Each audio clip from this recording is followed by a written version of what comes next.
Salt is essential for health, and if we take it in higher amounts, it can impact our health negatively.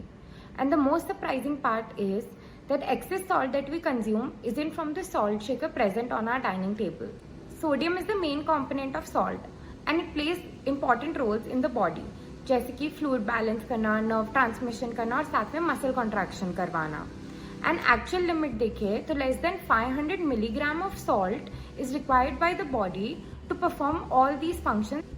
जब हमारा sodium intake high रहता है तो हमारी body के अंदर वाटर रिटेंशन बढ़ने लग जाता है to maintain the electrolyte balance.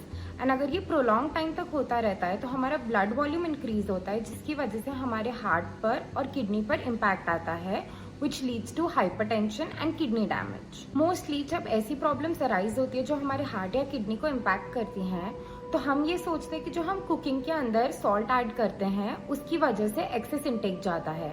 But that's not true, because cooking का जो सॉल्ट रहता है वो खाने को कुक करने में यूज हो जाता है.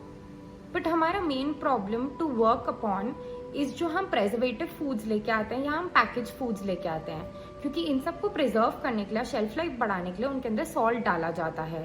तो जो पैकेट्स रहते हैं चिप्स के, ब्रेड्स के, even for that matter noodles के, उनके अंदर एक्सेस सॉल्ट डाला जाता है, जो जब हम कुक करते हैं with the normal salt we add, जो एक्सेस इनटेक करा देता है, which leads to hypertension and kidney issues. So managing salt intake isn't just about using less salt in the food, but हम प्रोसेस्ड फूड्स को कम से कम घर में लेके आएं और हम हिडन सोडियम लेवल्स को जानें जो हमारे फूड में रहते हैं.